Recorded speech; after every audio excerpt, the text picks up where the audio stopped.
La monoplace avec l'Ultimate Cup Series et un pilote qui essaie de garder un tout petit peu de fraîcheur et encore avec de gros guillemets si on devait écrire la phrase, c'est Nicolas Prost du team CMR, un team qui est effectivement un pilier aujourd'hui de l'Ultimate Cup Series. On l'a vu il y a quelques instants avec GT Hyper Sprint, on le voit naturellement ici avec le plateau des monoplaces et c'est effectivement Nicolas Prost que l'on va retrouver en pole position. Dans un instant, Bertrand Pucheux sera sur la pit lane pour pouvoir aussi nous parler de l'ambiance sur cette grille avec les pilotes qui sont en ce moment en train naturellement, Bertrand, de se préparer. Allons-y, vous êtes sur la pit lane, sur la piste. Ouais, effectivement, sur la pit lane, en tout cas sur la grille de départ même, avec Sacha Maguet qui va partir en deuxième position derrière Nicolas Prost. Sacha, est-ce qu'il y a une chose en tête, c'est la victoire, surtout sur un Nicolas Prost qui a été impérial depuis deux étapes maintenant? Ouais, là je me suis bien reposé cet après-midi. Il manquait un petit peu de performance ce matin, mais là je suis quand même pas trop mal, donc on verra pour cet après-midi là. Je la sens bien celle-là. Merci beaucoup, bonne course. Ouais, ça c'est très très bien d'avoir justement la possibilité de récupérer comme cela avec Sacha Maguet, un commentaire juste avant l'évacuation de la piste et c'est très sympa de pouvoir récupérer aussi le commentaire d'un pilote qui est passé par la Richard Mille Academy, qui est en fait quelqu'un qui a découvert notamment par le tourisme la compétition auto après les années de karting en 2021, donc il est en très belle progression et on le retrouve en effet sur la grille de départ aux côtés tout simplement de Nicolas Prost qui est effectivement le leader qui connaît aussi une très très belle saison 2022 dans l'Ultimate Cup Series. La grille de départ, justement, on va tout de suite la détailler ensemble alors que nos pilotes sont naturellement ici dans le tour d'installation de cette même grille avant, bien entendu, le départ en lui-même. Là voilà, 20 minutes, c'est ce que l'on doit prendre en compte ici. La durée de la course, ça se gère pas par un nombre de tours, mais par une durée, 20 minutes. Donc Nicolas Prost pour le team CMR, pardon, avec Sacha Maguet, Formula Motorsport, phase de première ligne. Alban Nerguti aussi, qu'on retrouvera en proto avec Stéphane Ortelli notamment. Mais là, il est en monoplace, en F3, sur la deuxième ligne de la grille de départ. Sport Promotion pour l'équipe de l'Helvétique et David Kuhlmann. David Cristini, Race Motorsport numéro 7, ouvre la troisième ligne avec Christophe Urny qui est son voisin, alors que Frey GT numéro 7 numéro 15 pardon, est en 7e position. Voilà, on retrouve un petit instant la ligne encore avec le Risky Birds pour l'écurie du Graf Racing. Il y a Frédéric Boileau qui est sur la grille avec Massimo Portolani. Dylan Young, l'Australien du Graf Racing, se trouve ici en position de 11e, donc couvreur de la 6e ligne avec Frank Seeman, numéro 3. Il y a Walter Eckart, numéro 2. Il y a Gilles Depierre également, numéro 19, sans oublier, j'espère qu'il sera bel et bien là, David Delussinge pour le team Race Motorsport qui a malheureusement connu un incident dans la procédure de départ de la course 2, puisque malheureusement pour lui, il avait carrément dû caler, en tout cas être évacué de la procédure de départ. Est-il avec nous? Sincèrement, il faut l'espérer. Tout pilote au départ mérite bien entendu d'être vraiment à même de s'élancer dans cette course. Nicolas Prost va-t-il de nouveau s'imposer? Qu'en sera-t-il de la réaction et la capacité de ses adversaires à revenir sur Nicolas? On le saura évidemment l'instant de terminer ce tour de chauffe. Les pneus sont idéalement mis en température. Donc Sacha Maguet avec les couleurs du team Formula Motorsports, l'adversaire direct de Nicolas Prost avec le numéro 1. Voilà, Nicolas qui va revenir ainsi placer sa voiture sur la grille de départ. Et on y reviendra un petit instant, mais il y a aussi parmi les marquages qui apparaissent avec Nicolas Prost, indépendamment de Motul, c'est toujours le A d'Alpine. Il y a toujours un esprit filière et un pilote rébellion également pour Nicolas Prost. Voilà, la grille qui est donc en train de se recomposer avec Sacha Maguet à ses côtés, Alban Nerguti numéro 26, David Kuhlmann pour les pilotes de la deuxième ligne de grille de départ. Alban Nerguti qui est âgé de 22 ans, drapeau vert en fond de grille. Attention à la rampe de feu et le départ à l'instant donné. Attention, derrière on a vu quelques pilotes déboîter un tout petit peu. Oui, un excellent départ pour Sacha Maguet qui devrait, avec le virage à droite, qui arrive prendre l'ascendant sur Nicolas Prost qui tente lui de rester en deuxième position, voire même premier, mais pour l'instant non, rien à faire. Un excellent départ également d'Alban Nerguti avec le numéro 26 qui est en troisième position dans ce premier tour, qui est évidemment ultra décisif. Oh, et malheureusement Sacha Maguet qui craque et qui, avec une trajectoire un tout petit peu large, a ouvert un portail. Nicolas Prost qui n'en demandait pas tant, évidemment est passé, n'a pas fait de sentiment, mais ça c'est normal, c'est un warrior, c'est un guerrier et il est déjà passé en tête. Attention à l'attaque d'Alban Nerguti derrière David Kuhlmann, numéro 25 que l'on a vu aussi pour ce départ. Très intéressant de revoir également Nicolas Prost effectivement devant Loris Skibert, numéro 54, qui était sur la grille en 8e position, me paraît être 4 ou 5e. Hey, un très très bon départ donc pour Loris Skibert, numéro 54 avec la tête juste de l'écurie Graf Racing. Effectivement, dès dans les premiers instants de la course, même s'il faut gérer 20 minutes, mais qu'il faut prendre le pas sur son adversaire. Nicolas Prost très vite et Dylan Young également que l'on surveillera, numéro 11, le pilote australien qui avait été pénalisé ce matin pour avoir été un petit peu trop nerveux au moment de son départ. C'est déjà la fin du premier tour pour cette course de monoplace.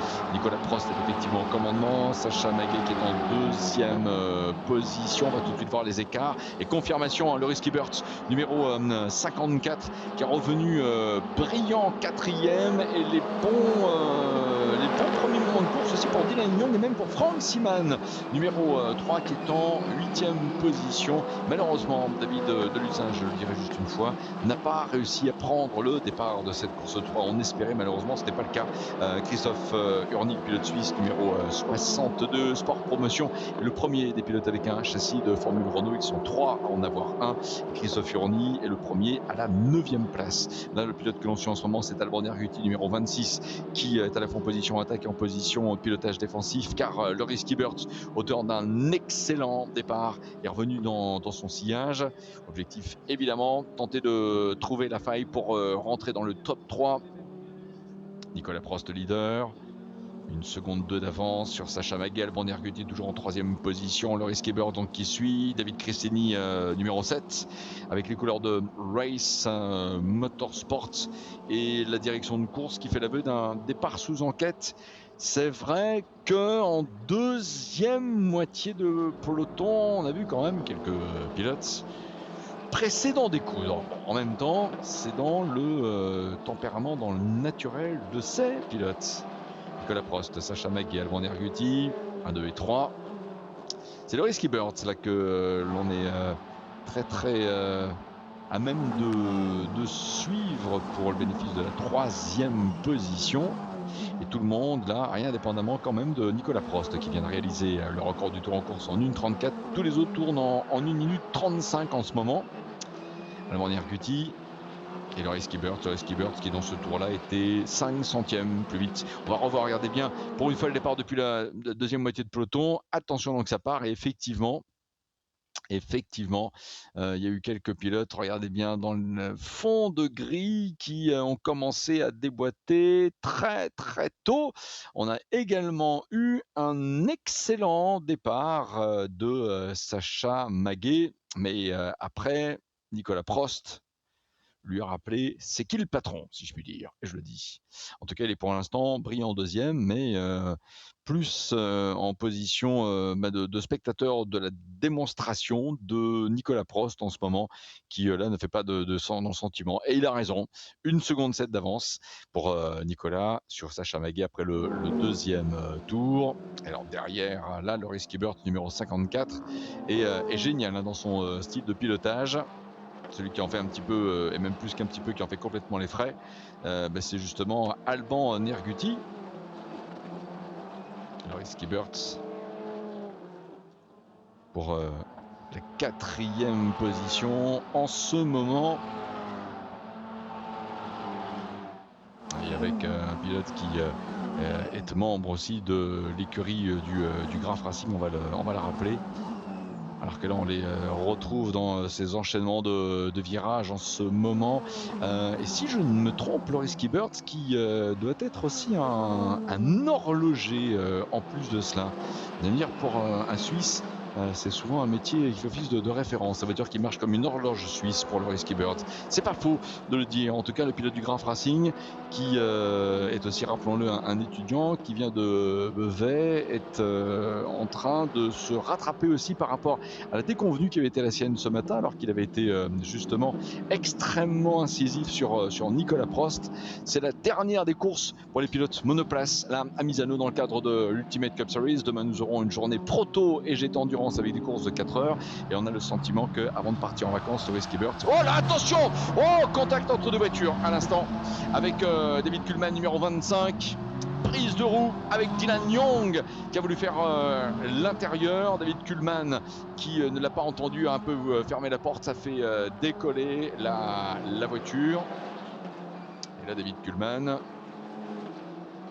un peu chahuté, a sans doute un moteur qui a calé. Le relancera-t-il? Et l'autre question qu'on peut effectivement se poser, oh là là, un drive-through à l'encontre de Frank Seaman. Là, je pense que c'est pour manœuvre au départ. Donc là, on va bien revoir dans ce virage à droite cette courbe. Exactement ce qui s'est passé, tout simplement avec le numéro 11, Dylan Young, l'Australien, qui a voulu faire l'intérieur, contact avec David Kuhlmann, voiture ainsi soulevée. David Kuhlmann, heureusement, est resté à l'équilibre, malgré ce décollage léger de la voiture. Pas de retournement. Mais oui, là, la visière levée, j'ai l'impression que le moteur ne veut absolument plus rien savoir.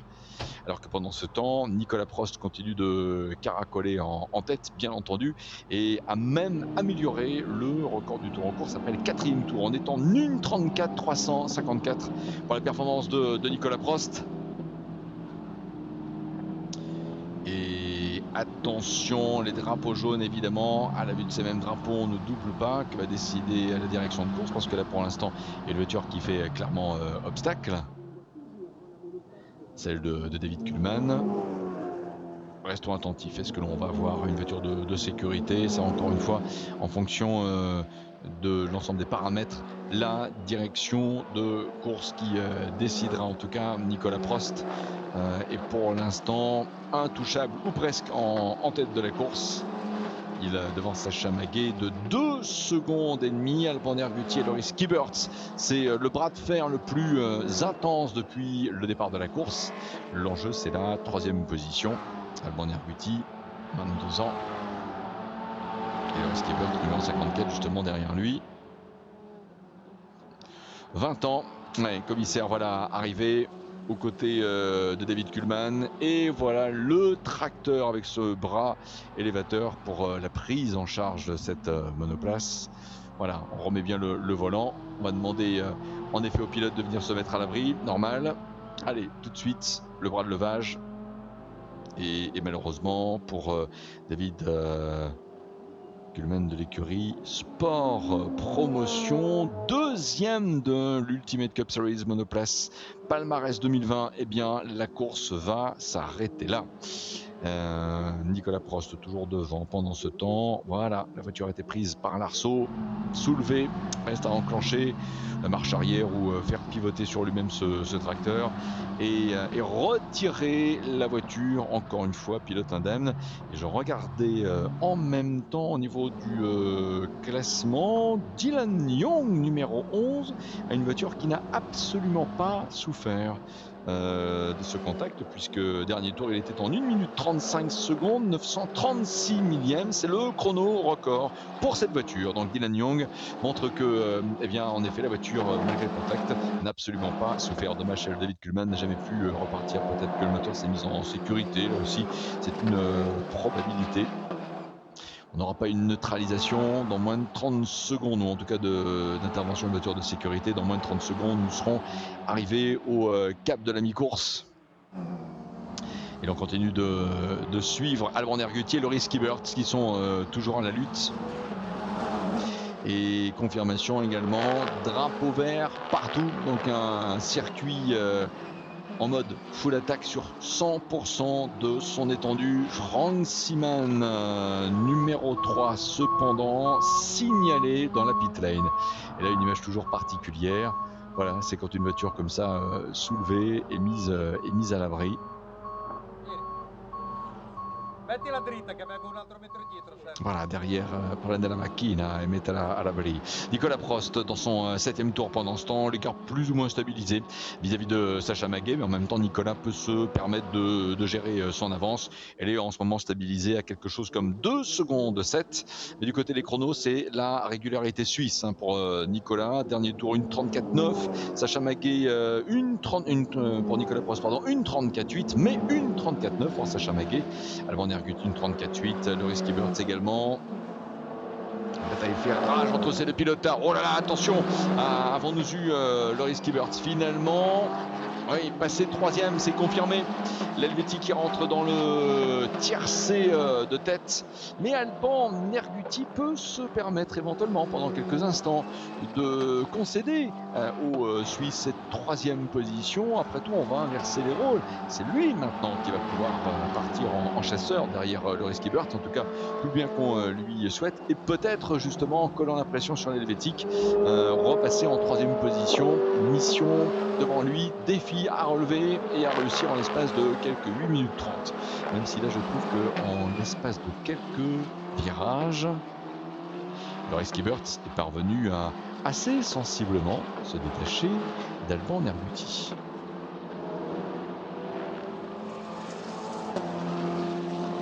Dylan Young pointé 6e, Christophe Furny passe 7e, en même temps il y a eu pénalité pour Frank Seaman, numéro 3, donc qui est redescendu en 10e position dans ce classement. Puis on saluera également les pilotes en Formule Renault, Christophe Urny qui fait une très très belle course avec un châssis Tatus FR, il est en 7e position. GT Fry sur la 15 est à la 11e place et Gilles Depierre numéro 19 avec une voiture engagée sous les couleurs du Rover Team pointe pour l'instant à la 13e place. Et Loris Kiebert, on peut se poser une question un petit peu inspirée par le classement et la course Hyper Spain qu'on a vécu juste avant. Il reste 7 minutes 30 à peine maintenant dans le drapeau damier. L'écart Sacha Maguet, Loris Kiebert, 1 seconde 699 millième. Et la question, vous l'avez deviné, mais formulons là quand même, le 3e à la régulière peut-il revenir sur le second? Ça nous paraît possible. Et c'est ce que l'on va s'atteler ensemble à vérifier en l'espace des 7 minutes qui nous séparent du drapeau à damier. Sacha Maguet a peut-être reçu une info, pas notage, message stocké pour dire attention, Kiebert passé 3e, et réplique de Sacha Maguet qui dans le 8e tour boucle un tour justement en 1 minute 34 secondes. Et 817 millième, c'est son chrono record perso. Le record du tour en course, il est pour cet homme-là. Nicolas Prost, 1:34.354. Mais Loris Kiebert, ceci étant, dans le précédent tour, a été plus vite que Sacha Maguet, de 2 dixièmes, même si Sacha Maguet a réalisé son chrono record perso, il n'empêche. Loris Kiebert est allé quand même plus vite. Et le voilà revenu à 1 seconde 5. Pour les fans d'Alban Nerguti, je suis désolé de vous dire les amis que là pour l'instant, il est décroché. Il a perdu déjà 6 secondes sur Loris Kiebert, qui dans le parcours du secteur 2 améliore le temps de parcours record en fait. Et ça va être une fin de course remarquable, placé sous le signe du suspense. Cet homme-là à l'image, et justement l'écart vis-à-vis de la voiture qu'il devance, 31, Sacha Maguet, va-t-il revenir justement sur Sacha Maguet et lui subtiliser la 2e position? Tout est possible pour l'un comme pour l'autre. Rester 2 pour Sacha Maguet, passer 2 pour Loris Kiebert. 5 minutes 40, l'effort sera physique. Clairement, il faudra être hyper concentré. Sacha Maguet, on va regarder de nouveau les chronos. Sacha, 9e tour bouclé. Oh là là, Loris Kiebert qui réalise le record du tour en course. 1 minute 34 secondes. Et 211 millièmes. 1:34 211. Alban Nerguti, même si on n'a pas eu l'image parce que nous restons, et c'est normal, concentrés sur le duel Sacha Magué, Loris Kiebert. Alban Nerguti a perdu 2 places malheureusement pour lui dans ce précédent tour. David Cristini et Dylan Young sont parvenus à doubler Alban Nerguti. Figure maintenant, voilà, l'arrêt d'Alban Nerguti, même si vous ne l'avez pas l'image, au moins pour être complet dans les commentaires. L'arrêt malheureusement du pilote Provence-Alpes-Côte d'Azur, alors que nous avons entamé le décompte des 5 dernières minutes, que Sacha Magué, voilà, Alban Nerguti qui restait à bord de la voiture, mais je crains fort que malheureusement la messe nous soit dite pour lui. On le retrouvera dans le plateau des protos, avec notamment un renfort de choix, c'est celui de Stéphane Ortelli. Nicolas Prost qui a du répondant aussi, a peut-être eu info que Loris Kiebert, qui est à 4 secondes 6 de Nicolas, s'était emparé du record du tour en course. Dans le dernier tour, le secteur 1, il en a amélioré le temps de parcours. Ça va être très intéressant. Un pilote retardataire ici, passé par le duo Sacha Magué, Loris Kiebert. Peut-être Bertrand, il va intervenir depuis la voie des stands, j'avais cru entendre un instant, sinon Thomas Guignou, pour savoir comment va en effet évoluer ce duel avec Loris Kiebert. Eh bien, oh là là, Nicolas Prost, aurions-nous loupé un épisode, mais Nicolas au dernier pointage, figure 3. Que s'est-il passé pour Nicolas Prost en effet? Sacha Magué, Loris Kiebert. Ils sont parvenus, alors là l'image a pu, et j'en suis fort confus si tel est le cas, m'échapper sur le moment. Peut-être un replay va-t-il nous permettre de savoir ce qui a affecté Nicolas Prost, qui est au dernier pointage, alors qu'il n'y a pas eu d'arrêt stand pour Nicolas. On va revoir cela. Donc oui, on a effectivement ici Nicolas.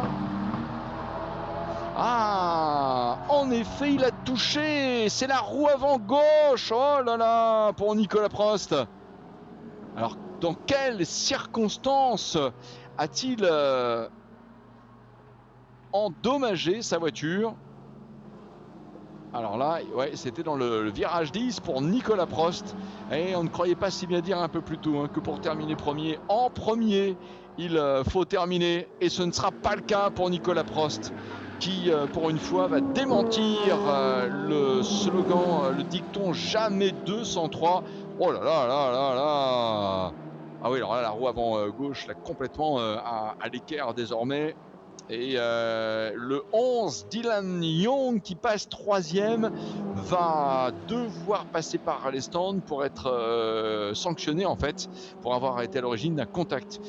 Collision, marque-t-on au niveau de l'affichage officiel. Alors Dylan Young passé 3e, mais sur Citer, c'est David Cristini, numéro 7, qui devrait donc hériter de la 3e position. Oh là là, on est ici décontenancé là pour Nicolas Prost, alors qu'il était bien parti pour vivre un week-end idéal. Course 1 victoire, course 2 victoire, course 3 c'était bien parti, mais malheureusement ce ne sera pas le cas. Sacha Magué, Loris Kiebert sont repassés 1 et 2 au niveau de l'affichage, placement entre ces deux pilotes. Loris Kiebert avantage du record du tour en course, mais ici c'est relatif. Et voilà, il nous reste même pas 1 minute 30.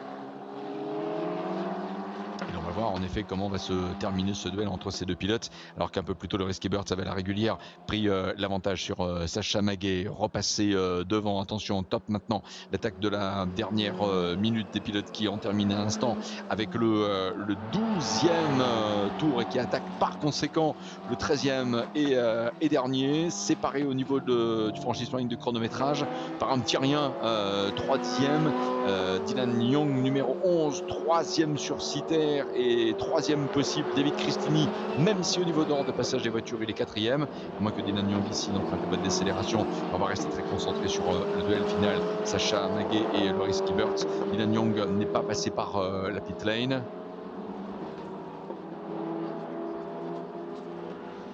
Sacha Maguet, numéro 31 en tête. Loris Kieberts qui se montre, mais qui, avant ce virage à gauche, est resté derrière le pilote Formula Motorsport. Une deuxième saison complète vraiment en sport auto pour Sacha Maguet et une très belle trajectoire ascendante, c'est indéniable. Loris Kieberts, numéro 54, on est à peu près avec le même profil pour cet étudiant. Et voilà, Nicolas qui a quitté en effet sa voiture. Voilà. Fort dommage pour lui. Ah là là.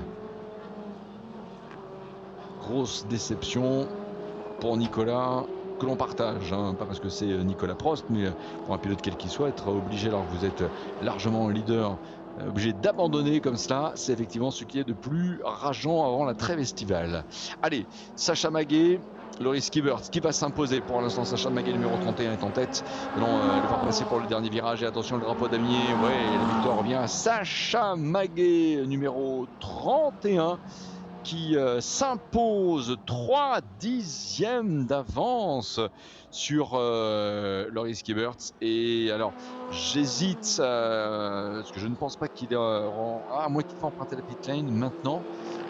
Est-ce que l'on va avoir ou non l'arrêt de Dylan Young? Si, finalement, il rentre par la voie des stands. Donc par conséquent, David Cristini devrait, et c'est le cas maintenant, être confirmé. Troisième position, numéro 7, avec une voiture sous les couleurs du team Race Motorsports.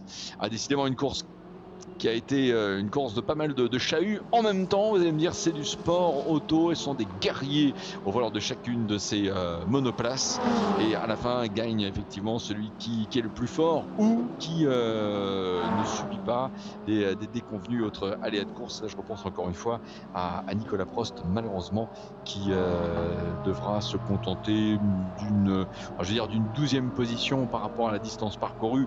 Mais globalement, c'est malheureusement pour lui un abandon puisqu'il avait quitté sa voiture. Sacha Maguet, dans tous les cas, termine brillant vainqueur. Loris Kieberts, brillant deuxième aussi. Tous les deux ont été de vrais, grands, bons animateurs de cette course et il faut les en remercier. David Cristini, numéro 7, termine en 3e position, mais l'écart est quand même plus conséquent puisqu'il est à 22 secondes du duo Maguet-Kieberts. Christophe Urny, avec une Formule Renault, profite finalement de l'avantage poids d'une voiture performante pour se hisser 4e du général. C'est une victoire par rapport aux possesseurs de Formule Renault, et même dans un classement scratch comme ça, cette 4e place-là peut avoir des saveurs de victoire tout court. David Cristini, vous avez là à l'image, qui donc est le pilote qui termine en 3e position. Et voilà, nous allons avoir le plaisir de retrouver Loris Kieberts dans un instant, Sacha Maguet aussi, je présume, pour les impressions à chaud. Voilà, l'arrivée de Sacha Maguet. Alors, je pense que c'est Bertrand Pucheux qui serait à la caméra pour nous faire parler ces pilotes. Et si je ne me trompe, oui, pour Sacha, c'est une 2e saison en auto. Donc Sacha Maguet vainqueur, Loris Kieberts second, David Cristini numéro 7, que voici sur la 3e marche du podium. Une course monoplace extrêmement agitée. Alors parmi évidemment les pilotes malheureux, David Kuhlmann qui était au contact avec Dylan Young, Alban Nerguti aussi qui a dû capituler, et puis il faudra qu'on le revoie et on reverra avec les highlights de la course, les circonstances de sortie de piste. Voici justement les highlights de la course avec au moment du départ justement Sacha Maguet qui le disait au micro de Bertrand Pucheux, je sens bien cette course-là. Mais finalement, il était très inspiré dans ses paroles. Un petit coup de pouce du destin quand même avec ce problème rencontré par Nicolas Prost. Là, on revoit Dylan Young qui fait l'intérieur. David Kuhlmann est là. Malheureusement pour lui, la voiture se soulève tête à queue et une voiture qui s'immobilise définitivement. Un drive-through pour Frank Seemann, numéro 3. Et donc toujours à ce moment-là, voilà, numéro 1, solide leader Nicolas Prost. Bon, on se dit ça peut être bien, mais jusqu'à là, le voir, regardez bien, la roue avant gauche partir à l'équerre, carrément. Et là, c'est vrai que les circonstances de course, Bertrand Pucheux, si vous avez peut-être des infos ou Thomas Guignaud sur ce qui s'est passé, peut-être même Nicolas Prost sera-t-il à votre micro, qu'il nous raconte qu'est-ce qui s'est passé à ce moment-là. Bertrand, on vous retrouve avec un visage juvénile à vos côtés et un sourire XXL. Effectivement, avec Sacha Maguet vainqueur, après 5 podiums consécutifs sans victoire, finalement, la victoire au bout pour cette 3e course ici à Misano sur un circuit mythique, j'imagine beaucoup de bonheur. Ouais, c'est incroyable. Franchement, j'y croyais pas, mais j'ai fait une super belle course, je suis trop content et voilà, j'ai réussi à décrocher ma première victoire ici à Misano. C'est juste incroyable, vraiment. Un week-end ici à Misano, qu'est-ce que ça fait de rouler ici sur 3 courses, faire 3 podiums, une victoire, j'imagine que c'est un bonheur incroyable. Bah ouais, surtout que j'ai découvert le circuit là hier, on n'avait pas beaucoup de roulage et j'ai dû cravacher et là le week-end il finit en apothéose, donc c'est vraiment incroyable. En plus le circuit il est magnifique, il est mythique, donc vraiment que du bonheur. Merci beaucoup Sacha et félicitations encore. Merci beaucoup. Classement pour cette ultime course des monoplaces à Misano et donc la victoire de Sacha Maguet, lui qui a découvert le sport auto après les années de karting en 2021 à la saveur ici d'une première victoire monoplace. C'est bien que ce soit à Misano, c'est bien que ce soit en Ultimate Cup Series et c'est bien que vous ayez suivi cet exploit sur Sport en France. Sacha Maguet avec les couleurs du team Formula Motorsport s'est imposé devant Loris Kibert et un écart plus conséquent ensuite avec David Cristini comme vous l'avez vu la page d'avant, qui termine un petit peu plus de 22 secondes du vainqueur, sinon du duo de tête. Christophe Furny, on va le rappeler aussi en Formule Renault, a terminé en 4e position. Franck Siman, Massimo Bortolani, Frédéric Boileau, Walter Ricart, Frey, Gilles Depierre également, numéro 19, qui a terminé 10e et 3e des pilotes en Formule Renault. Voilà pour la monoplace ici à Misano, circuit de Misano, Marco Simoncelli.